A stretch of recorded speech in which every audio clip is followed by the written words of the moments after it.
What's up, y'all? Back for another video on the GR86. So much content to make with this car. Oh my gosh. Something I just thought about as I was walking around the car. I wonder if I can get those like I have for the Supra. Because, walk out to the Supra real quick. Because, I mean, if you look at these, they're that gel texture. They seem like they'd come off. And just like the Supra had the same design emblems, but a company makes them to replace them with this, where they're paint matched to the car, but then the Toyota emblems are matte black. So, curious about that. I'm gonna look into that because I don't think I've seen anybody do that yet. Anyways, straight on to the video. Got a couple different things going on today. First up, I will be installing this trunk handle. I talked about this in the earlier video. The trunk in this car kind of sucks because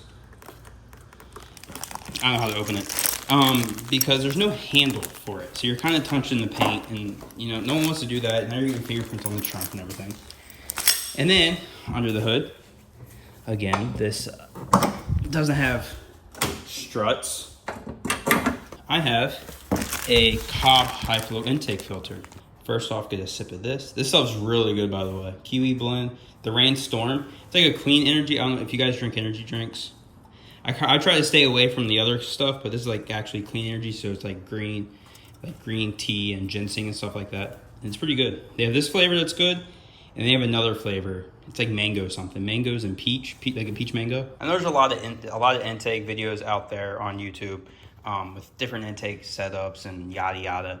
But I kind of wanted to cover, in my opinion, the best daily intake setup. Because a lot of these intake setups, you know, replaces all this and put your filter up here, and they're like $400-500 intake systems that give you on a naturally aspirated car like 3-4 horsepower. One, it's cheap. So to start off, the factory intake filter, it's like what, $20, $30, $40. I'm not 100% sure, but it's expensive. It's a one-time use. For instance, this is a Cobb. Everyone knows Cobb. Like if you've been around in the car game, you know Cobb. This is a Cobb high flow intake. So this is a reusable. So after, you know, whenever you want to wash it, you can just put it under hot water, soak it, let it dry, throw it back in, you're good to go. I got this on sale for $60. It was very ironic timing. It was on sale when I bought this car. So got this on sale for like $60. It's a high flow filter. This is going to outflow the stock filter. Plus the stock filter is like paper, where this is that like, I don't even know. The factory setup has that snorkel that goes right here. If you guys watched the previous video, I'll link it up in the up right there somewhere. It goes right here. It doesn't flow that well. If you guys watched that video, you know this setup kind of sucks. Whereas I have the big Velossa big mouth duct right here, and that thing supplies a lot of air to the filter, and I proved that. Where my IATs drop tremendously. And then lastly, when you have cooler air, you get better gas mileage. It's been proven, and I mean, that's that. So with a combination of only that duct, which was $150, and then I think I got this on sale for $50 or $60, that's only $200. Now you have a cooler intake, like cooler as in cooler IATs, which with the other intake systems, you don't really get, because it either utilizes this factory duct or it places the filter right here, which still gives you that factory duct-like setup. Now, will you gain more horsepower with the other setups? Yeah, because it replaces the MAF location and it gets it bigger, so it allows more airflow, so we can read more airflow. I'm gonna be installing this today. Super easy. But first off, I wanna give you guys some revs, because I'm sure maybe some of you guys are curious what a high flow air filter even sounds like. I know I am. I've literally never ran a high flow air intake. I always run an aftermarket intake, but all my cars have like pretty much always been boosted.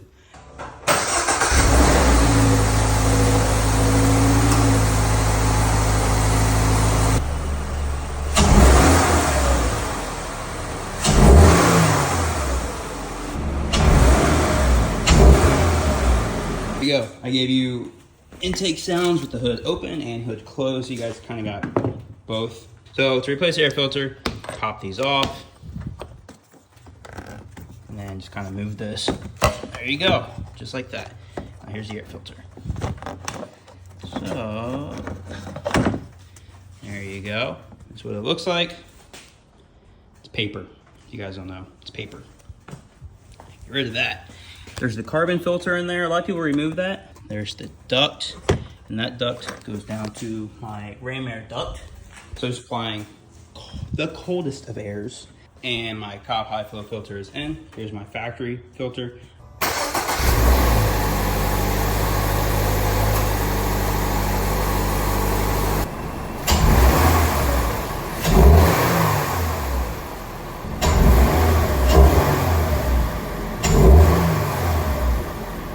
High flow filter is installed. Got rid of this stupid paper one.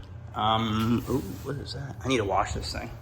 All right, so next we will be installing the Perrin trunk handle. I'm curious on this one. This one seems like it's gonna be kind of tough. So like I was saying, there's nowhere to grab. It's like you grab this or you gotta grab this. But then once it gets to a certain point, like your hand gets in this weird angle and you gotta use the trunk. That's no fun. So that's why we will install this Perrin little handle thingy. I think it's pretty cool looking. It's probably just like 3D printed, and they probably make a lot of money on it. So right off the bat, what it looks like is the handle's gonna go pretty much into one of these pre-made holes here, but you will be drilling it out. So it's gonna kind of go in there, something like that. And that's the hole where it's gonna drill in. And that'll be what can help you pull it down. This was like I think it was like 22 bucks. I got a discount with it. So what we're gonna do is we're gonna remove this liner first. Super easy, just get yourself a flathead. And then that's where the fun part comes, where we gotta drill. So it says use a 2564 drill bit, or you can use one of these bad boys. This is what I have, where the second one is a 2564. I got this at Harbor Freight. Be able to see it there. That second one right there is 2564. Make sure you charge your batteries because mine's dead.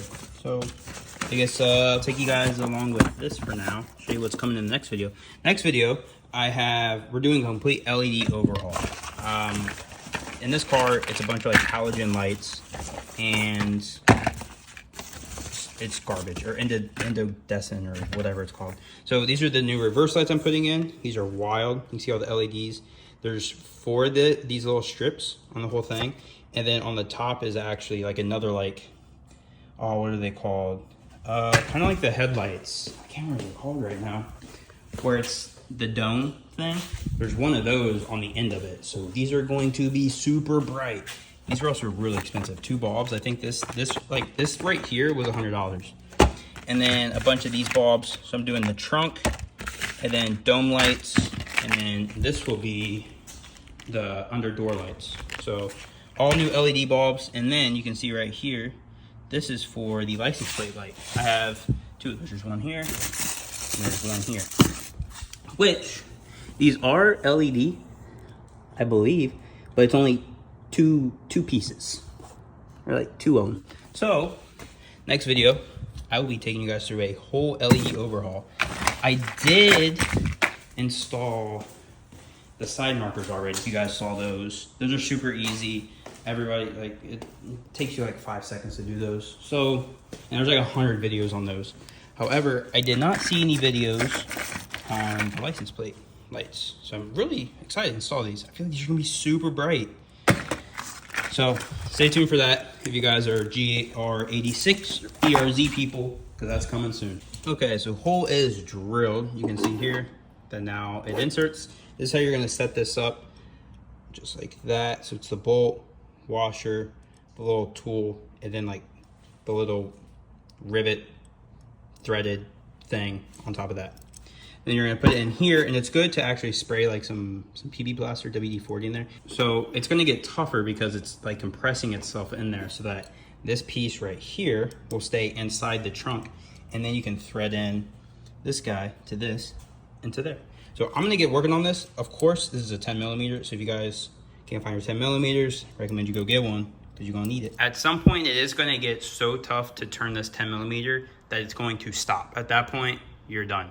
So you can just take it back out, and then that other piece should be pressed in here and not come out. Boom, there you go. Rivet is now installed, and that's what we'll thread into. Lastly, just put this back on, and then you're gonna install this. So it comes with the little Allen, and then it actually comes with the Allen tool, and you use this to install it. You can do it right in there. So now you can use this to grip it, to pull it down. Makes it way easier.